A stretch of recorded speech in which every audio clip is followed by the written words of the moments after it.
We are just talking to Jane Boroski, and I want to welcome you, Jane, to the show. Welcome. Thank you, Laura. Thank you, Scott. I'm very happy to be here today. Yeah, we're happy to have you, and I always enjoy having fellow podcasters on.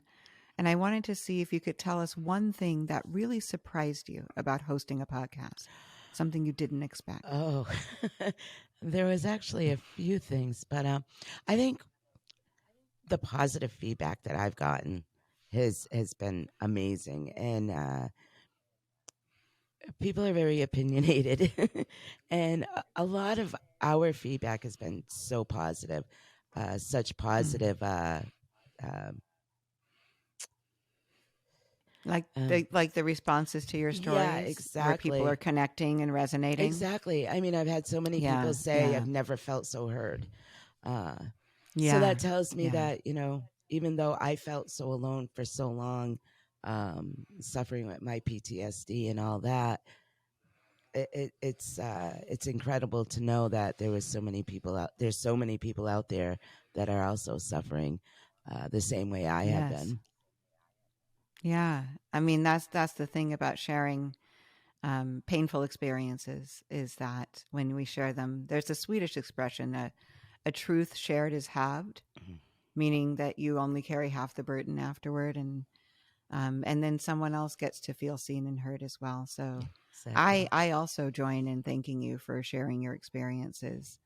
It's a wonderful podcast. We'll talk about that in a minute, but I am Laura Cathcart Robbins. This is the only one in the room, but I'm never the only one in this room because, as usual, my boyfriend, producer, and co-host, Scott Slaughter, who I call Hun, is here as well. Hi, honey. Hey, Hun. So like I said, Hun, we're talking to Jane Boroski. She was 7 months pregnant when she was stabbed 27 times by the CT River Valley serial killer. She's believed to be his first and only survivor, which I can't believe that we're actually talking to this woman now. I'm really, I've been really looking forward to this conversation for many reasons. And Jane, I just wanted to see if you could take us back to 1989. Just tell us, I don't want to get entirely into the story, but tell us how old you were and where you were living. And what kind of community it was. Sure. Thank you, Laura. It was 1988. And 88. I lived in a small town, Winchester, New Hampshire, very small community. Virtually no major crime back then, especially violent crime. Very quiet, very... people were very much into the community, and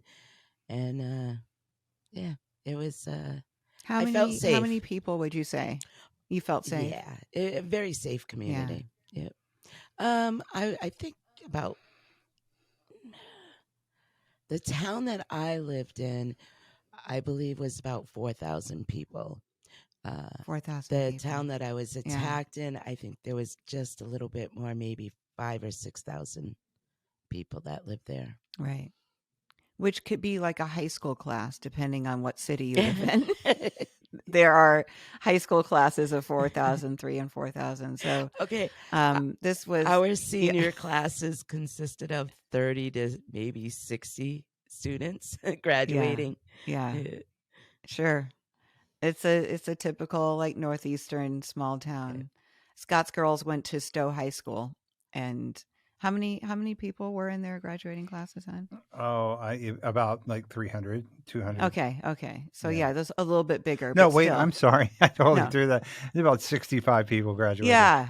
But like 300 in the high school. In the complete, from ninth grade up. So yeah, Stowe is in Vermont. Jane is speaking to us from New Hampshire, so they're neighboring states. So 1988. How old were you? I was 22. You were 22 years old. You were 7 months pregnant. Is that right? I was. Yeah, I just hit the 7 month. Okay. Were you showing? Did you look 7 months? Oh yes, pregnant? yes. Yeah, I had that baby bump going on. Yep. Yeah. Because there's some people you're like, oh, I can barely tell, but you could tell that you were pregnant. Yeah. a pregnant woman. And what I have in my notes is that you went to a soda machine. Is that correct? Yeah, I had just left a fair in Swansea, and okay, I was driving home, and I was thirsty. It was really hot and humid that summer, and I decided I wanted to stop at the store. The store was closed, but I had soda vending machines outside, so I just pulled in and parked in front of the soda vending machine and grabbed a soda to go. And about what time of day was it? It was about 11 o'clock at night, maybe a little 11 later. at night. And so you weren't in the town where you lived. You had gone to the fair in this other town? Yeah, next town over. Yeah. Next town over. But you still felt very safe. Did you, at that time, did you check around before you got out of the car to see who was around? Did it occur to you to kind of watch your back or notice other people and keep a distance or any of that stuff? It really didn't. There was nobody there. I was on a main road, and I think I saw maybe 2 cars drive by. So Right. I had no reason to really look around and be aware of my surroundings. Now, let's not forget, in 1988, there was no social media. There was none of that. I couldn't. I wasn't going on the computer to read the news and all that. Mm-hmm. There was no social media or no internet or anything like that. So I didn't realize that there was such danger in the world, I guess, or at least in my community. So sure, like a cocooned lifestyle.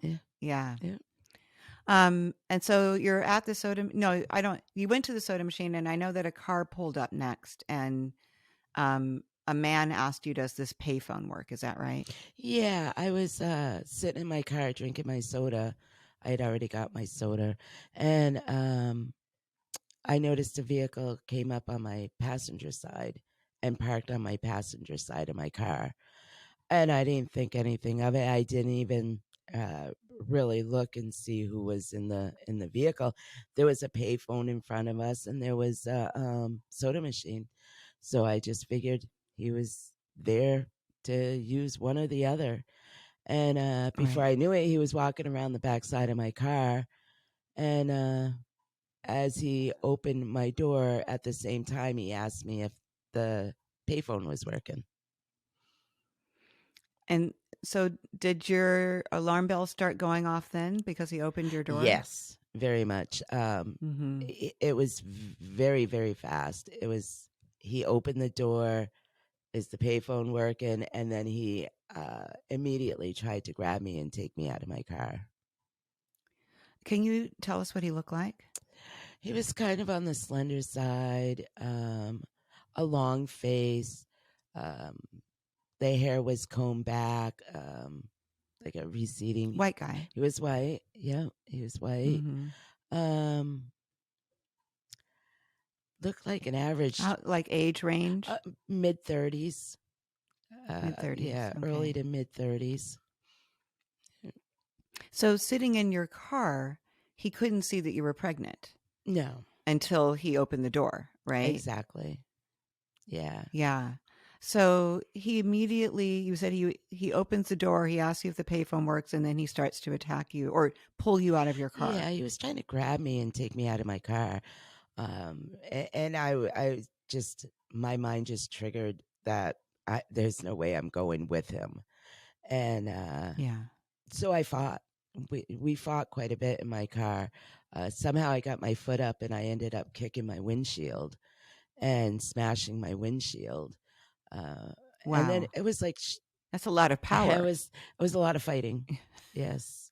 Yeah. I screamed. So when you say fighting, like throwing punches, fighting, like what does fighting look like? Fighting like he's trying to grab my arms to get me out of the car. I'm trying to get my arms away from him, and I'm trying to kick him to get him out of my car. Okay. So okay. I was just trying so hard to get him, kick him out of my car and get him away from me. I guess is what I should say. I screamed so loud and so hard, I broke blood vessels in my eyes. Wow. Yeah. Wow. Yeah. Good for you. Good for you. I mean, I know there was no one around, but still, that's the right thing to do, right? Is to alarm somebody who's nearby that something bad is happening. Exactly. Does he get you out of the car? He does. Eventually he takes a knife out of his back pocket and says, maybe this will persuade you to get out of the car, which it did. I got out of the car and closed the door. Did he have the knife toward you, or was he just brandishing it? Was he just showing it to you? Once we got out of the car, he put the knife up against my neck. Yeah. Oh, boy. Okay. That's scary. Yeah, it was. It was. Yeah. And then, so you're walking with him? Well, to his car, we're like standing by my driver's side door still. Mm-hmm. And all of a sudden he started acting kind of odd. And he asked me he told me first that I beat up his girlfriend, which was kind of odd. And I was like, no, I didn't. I'm pregnant. Of course, I did not beat up anybody. And then he said that, asked me if the car had Massachusetts, if this was a Massachusetts car. And I said, no, it has New Hampshire plates. So he kind of walked away from me, like towards the back of my car. And at this point, I didn't feel threatened or scared or anything anymore because I really still didn't know what he wanted. Thought maybe he confused me with somebody else. And so I didn't feel threatened. A lot of people judged me. Why didn't I get right back in my car? I didn't feel threatened. I was 22. And when you thought this was maybe mistaken identity. Exactly. And that had whatever he was angry about or upset about would go away once he realized you weren't the person that he thought you were. Exactly. Yeah. Which he started walking back to his vehicle. He went on the other side of my car and started walking towards his vehicle. And I said words that I will regret for the rest of my life. But again, you got to remember, I did not feel threatened at this moment. I said, hey, asshole, what about my windshield? I have a smashed windshield. And that's when he came back. Pissed. I did turn around and I was pissed. Yeah. I had a smashed windshield. Because now you do have a smash. He thinks you're someone else. He tried to pull you out of your car. He brandished a knife. He's realized you're not that person and you have a smashed windshield. Exactly. I can understand that. So you yelled this at him. I did. And then what happened? He came back to me. He turned around and walked right back to me and put the knife back up against my neck. And so then, being pissed off and not fearful, turned all the way back around to I'm scared to death right again. And then there was a vehicle coming down the road. I noticed a vehicle coming that was going to go right by us, the parking lot that we were in. And I knew I needed to run as fast as I could, scream as much as I could to try to get their attention. And that was the only way I was going to get myself out of that situation. And so I did. That car started driving by and I bolted towards the road and ran and screamed as loud as I could. And the next thing I know, he tackled me down like a football player. I was on the ground on my back. And the car was gone? The car drove right by. Yeah. Oh, boy. Yeah. So I'm sorry. He tackled you and you were on your back. I was on my back. Belly up. Yep. And he was on top of me. And before I knew it, he just started stabbing. And I couldn't believe it. I was like, oh, my God. This guy is stabbing me. But yeah, I knew I had to protect my stomach. I had to protect my baby. And I had a lot of defensive wounds on my hands and my arms. So it was crazy because I just couldn't believe that he was doing what he was doing. It was almost like an outer body experience. I knew that he was stabbing me, but it just was it was unbelievable that he was stabbing me. Well, you had to have been in shock. I did. Like, I went into shock. Yeah. You said, you couldn't believe he was stabbing you.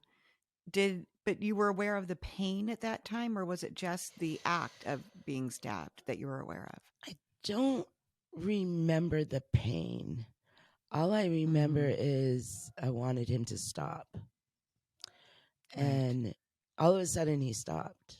It was like, at first it felt like he was stabbing forever.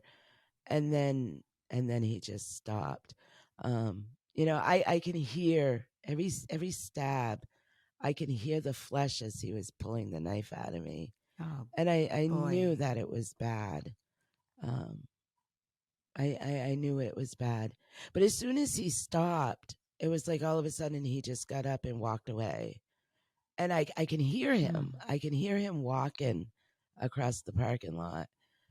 And I know he wasn't running because, again, I could hear the footsteps. He was walking. Right. Just so calm and cool. It was, the way he acted was just, I never saw anger. I never saw any kind of real intense emotion out of him. He was just so calm throughout the whole thing. It was just so weird. So weird. So he presumably, though, had left you for dead. Yeah. Yeah. I mean, he must have thought you were just going to bleed out on that road and he didn't need to do anything else to you. Yeah. Right? I think he did. Yeah. Because, all of a sudden I hear his car start. And at this time I had rolled over on my hands and knees, trying to get up, trying to get myself up. And I could just hear the blood just gushing out of me. And I'm thinking in my mind, I've got to get some help. But then I'm also thinking in my mind, where is he? Where is he? I don't see him. And I hear the vehicle coming, and he just drove right by my head and looked right down at me. And I looked right up at him. And then he drove off. Didn't speed off. Just drove off. And at that time, I was like, okay, I got to get to my car. I got to get myself some help. I'm bleeding a lot. And that's what I did. I got in my car and got my car started and started headed down the road. About 2 miles down the road, a good friend of mine lived down there. I didn't know this part about your story because you said you had a lot of defenses. You had stabbed 27 times. You had a lot of defensive wounds because you were protecting your baby. Where did he stab you? Tell us. He stabbed me on my hands. He cut my tendon in my thumb, my chest. He had a tendon in my knee. He sliced my jugular. I had 2 collapsed lungs. Oh my gosh.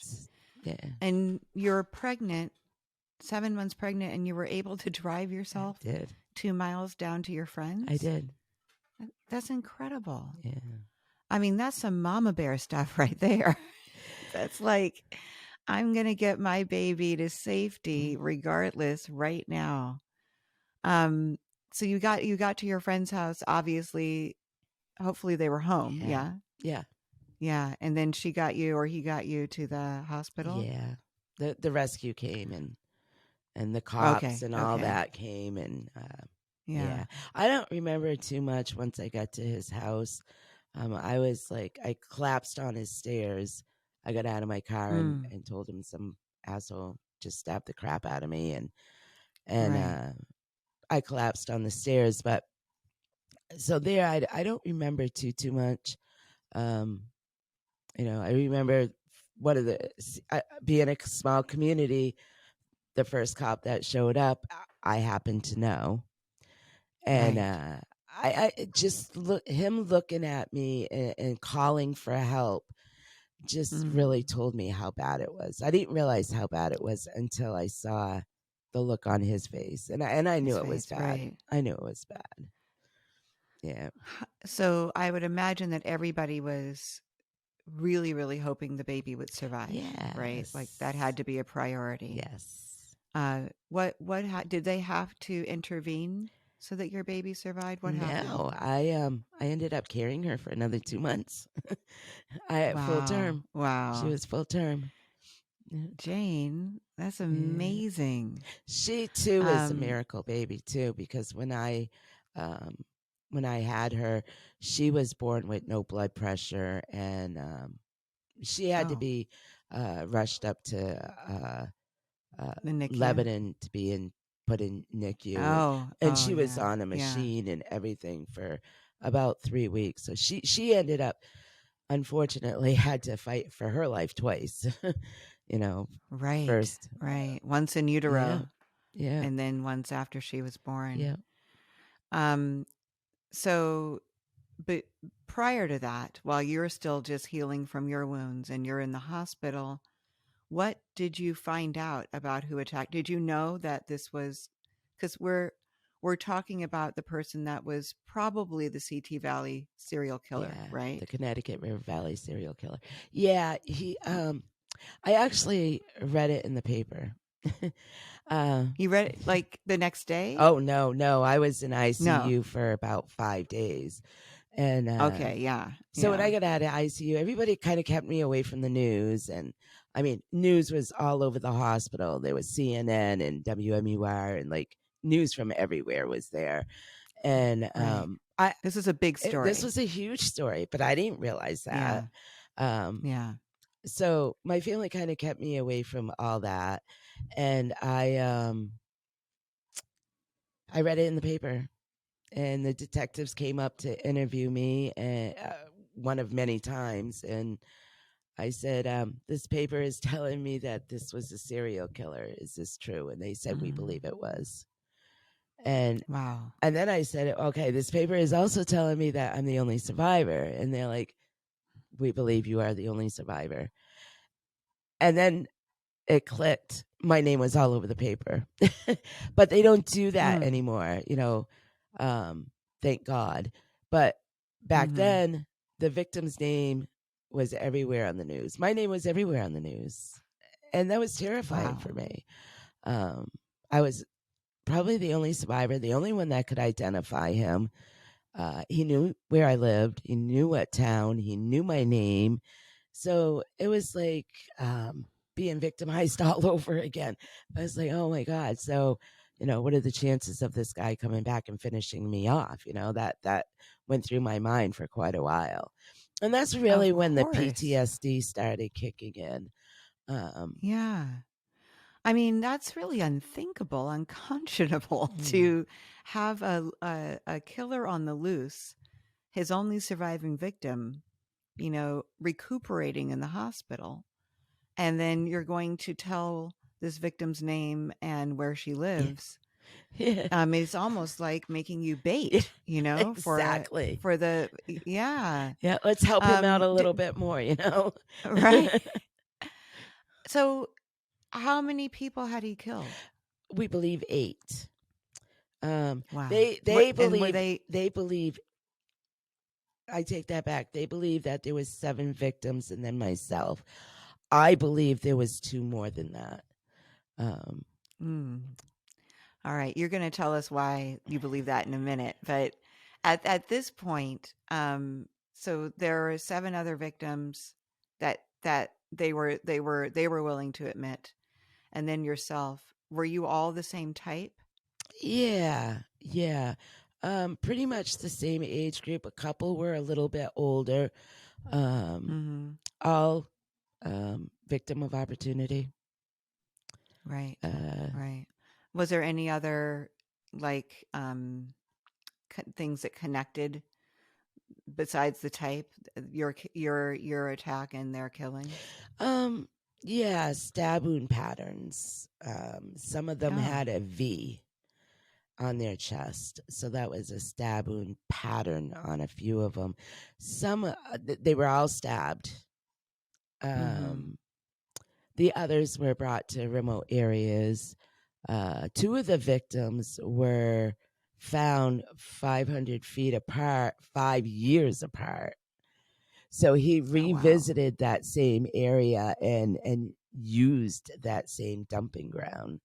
So amazing. Yeah, there's a lot of similarities. Like mine happened. There happened to be a payphone right there.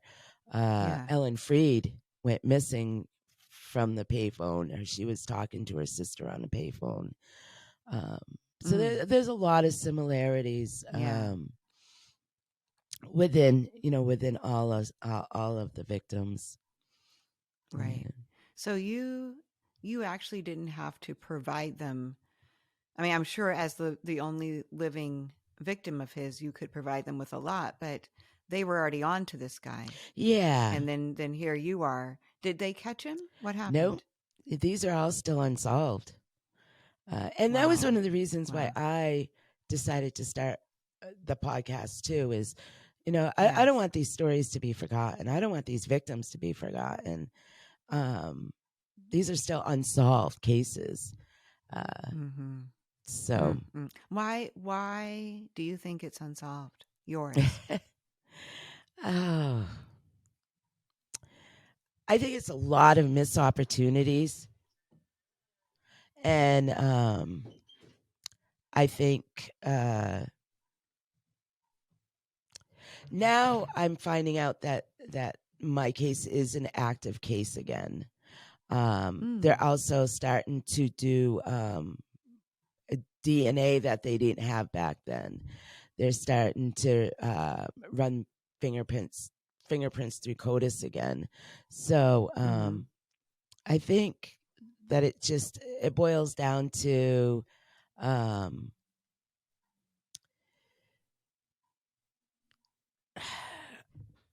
lack of physical evidence, maybe. Okay. I don't know. I personally think that there's been a lot of missed opportunities with solving these cases. I mean, are they all around the same area? Yeah. I know that you said a couple were. So this is probably someone in the state of New Hampshire somewhere, or who was. Oh, I think they're local, because I was going to say local, but at least someone who has these opportunities. And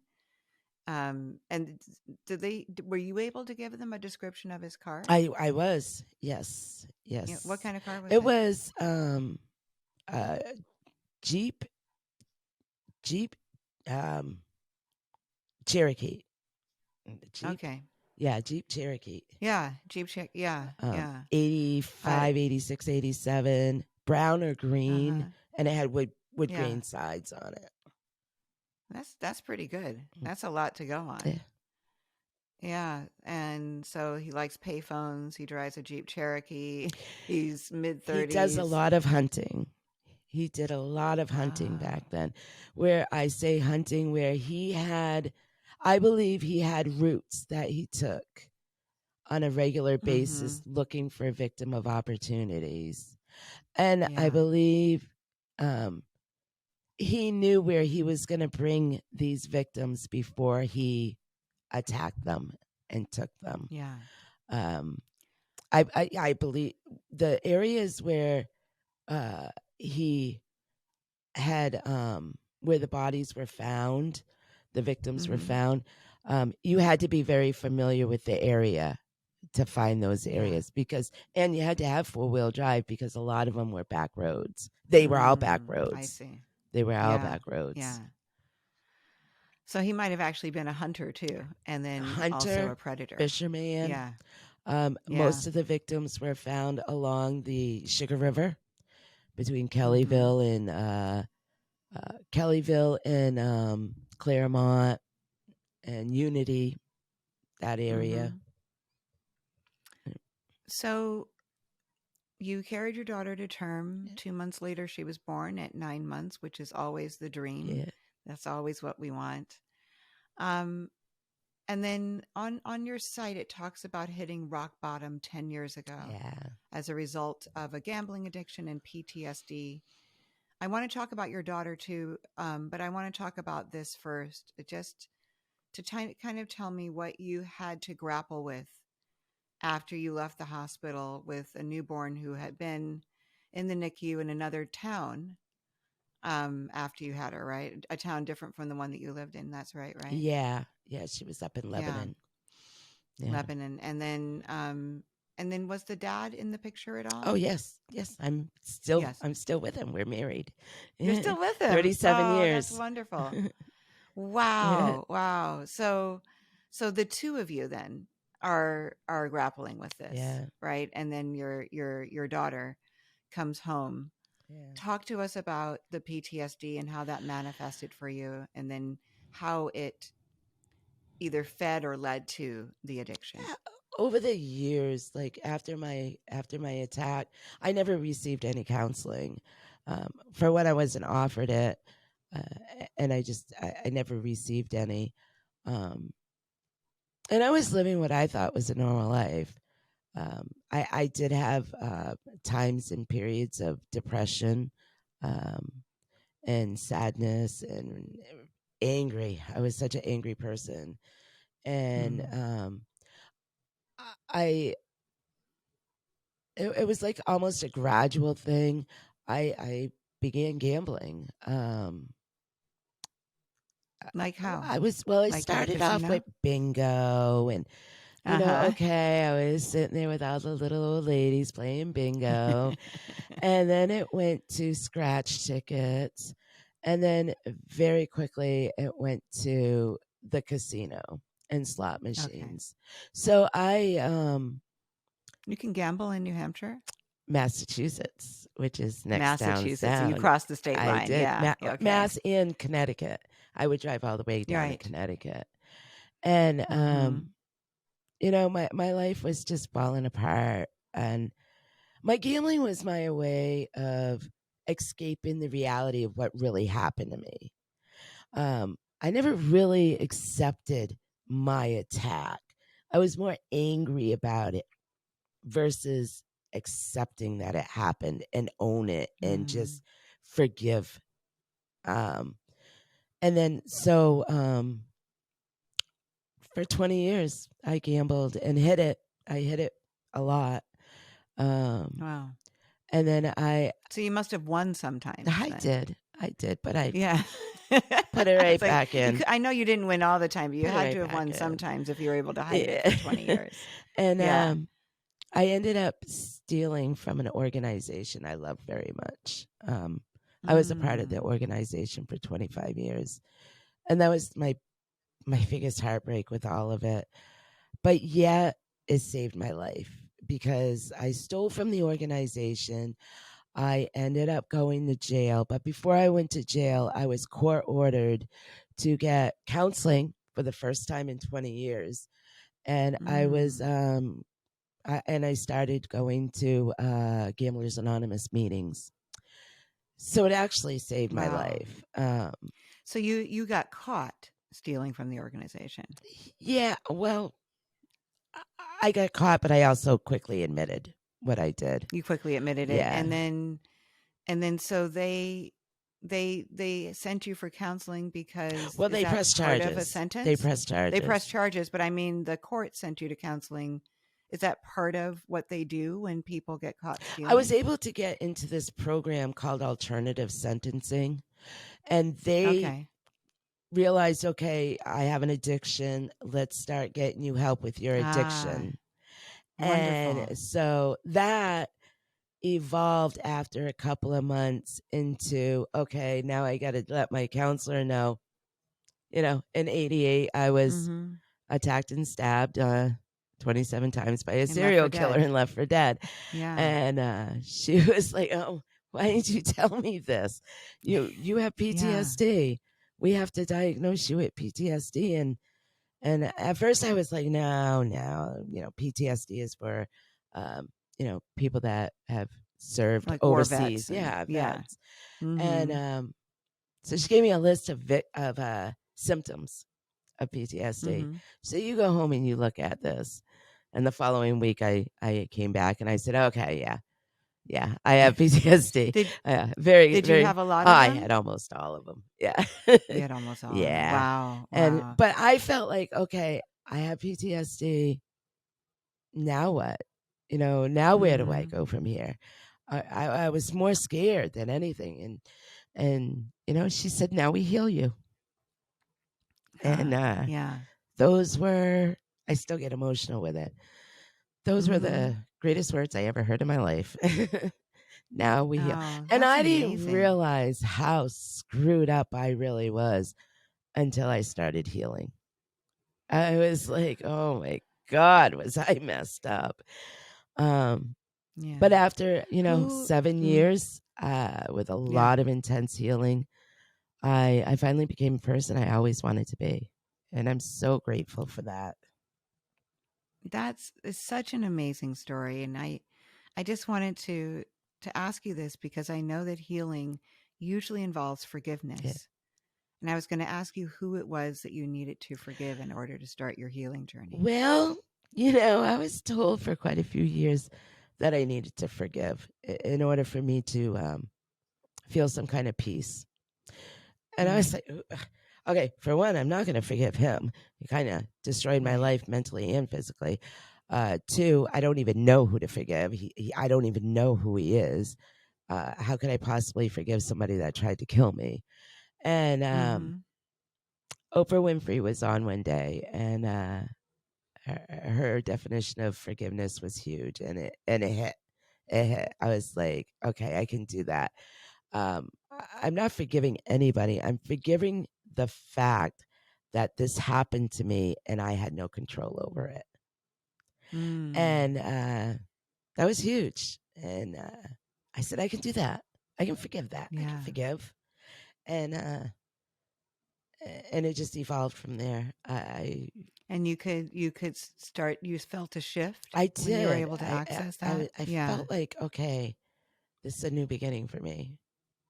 A brand new first, new beginning, where I can now move forward instead of keep focusing on my past.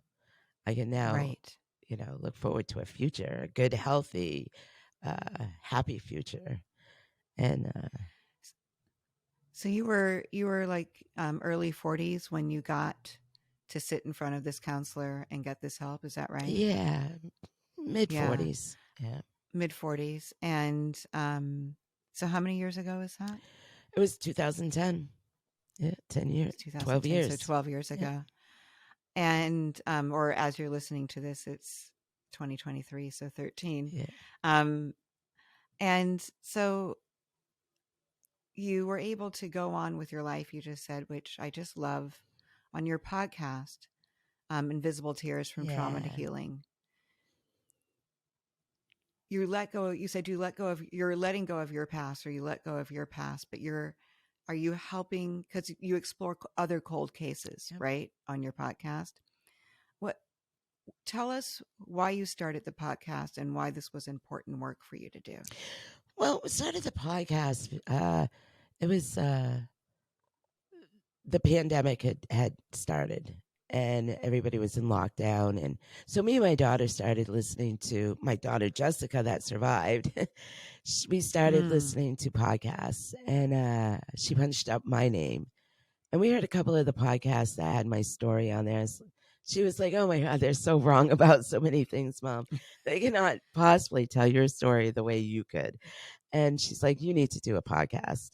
And so wait, these were podcasts that you weren't a guest on, that were just talking about your case? Yeah, exactly. Okay. So I hooked up with Amanda and Drew. They're both my co-hosts, and they do all my editing, and they're my diet. They do everything for me. And we started. I wanted to also share with people healing, PTSD, and healing from trauma, and so that's what we're doing. I also wanted to start this podcast because I don't want people to forget these cases and these women. These are unsolved still. there's nobody's ever been arrested or charged or anything. And I want to be the voice for these women that have no voice. You know, he stole their voice from them. And I want people to know that these are still unsolved. And I also want to hit on a lot of other unsolved crimes and murders and stories in New Hampshire, because there's a lot of them. If you go to the cold case unit, state police cold case unit website, we want to hit on all of them. We don't want people to forget. These are unsolved, and they should never be forgotten, ever be forgotten. And maybe that one person will hear the story and say, you know what, I have information on that, and I think I want to share it now. And so we're hoping. You never know. You never know. You never know. No, not until it's revived and passed on. Yeah. And the way we can disperse information now, as opposed to 1988, is, it's light years difference.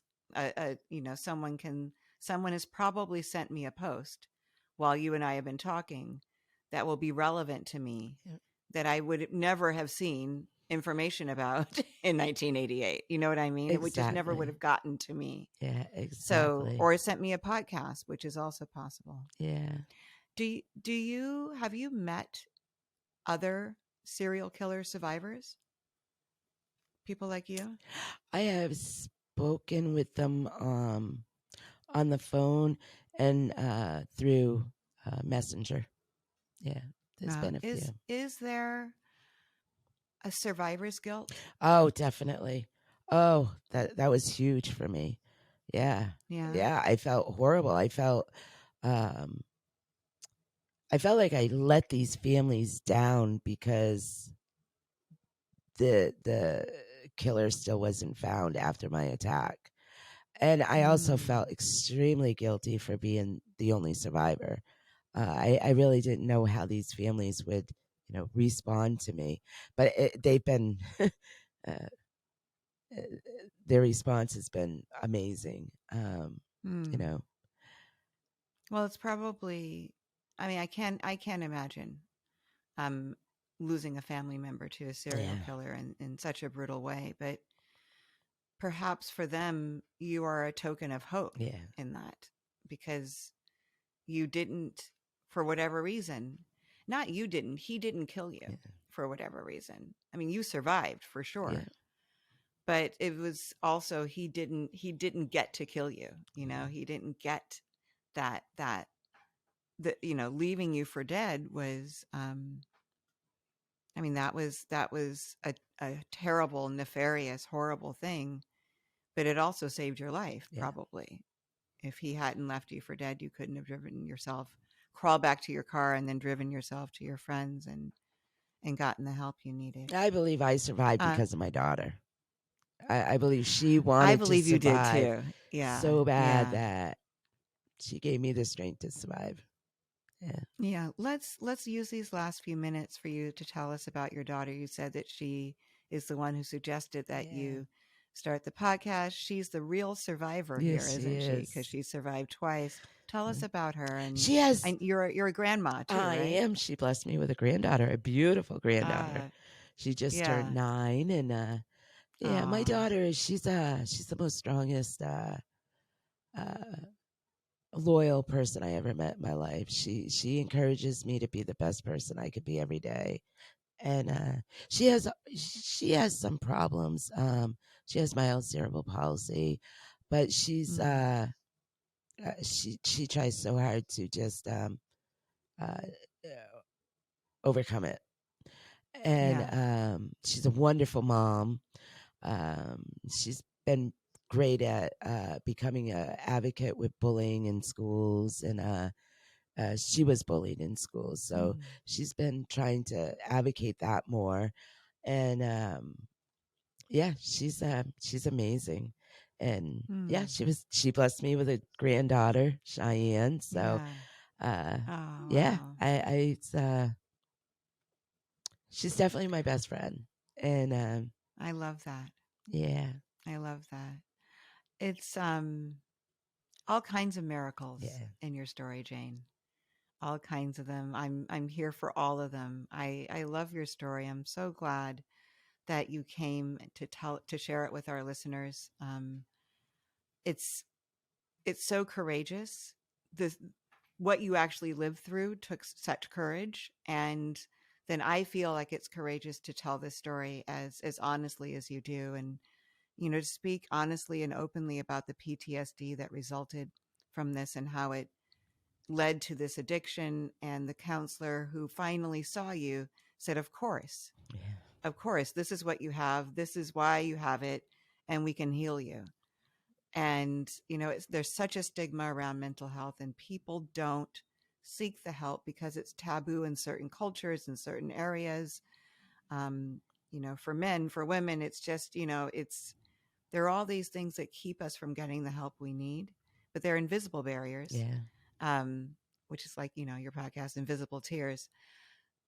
And you're helping people see those barriers and break through them. So thank you very much. Thank you for sharing your story with us. Thank you. And that's another thing. I'm trying to change the stigma with true crime too. Instead of glorifying the monsters out there that have done the horrible, unspeakable things, it's about time that we start talking about, the victims and the survivors and the mental health aspect of being attacked like this by monsters right. like that. We got to stop glorifying them. Is exactly what I want to do. Thank you for that. Hey, tell us where people can find you. Oh, Invisible Tears. You can find us wherever you listen to your favorite podcast. And we're on Facebook, we're on Instagram, TikTok. Excellent. And TikTok, what? Yeah. Are you making TikToks, Jane? We're starting to. Yeah. Okay. You're gonna have to check those out.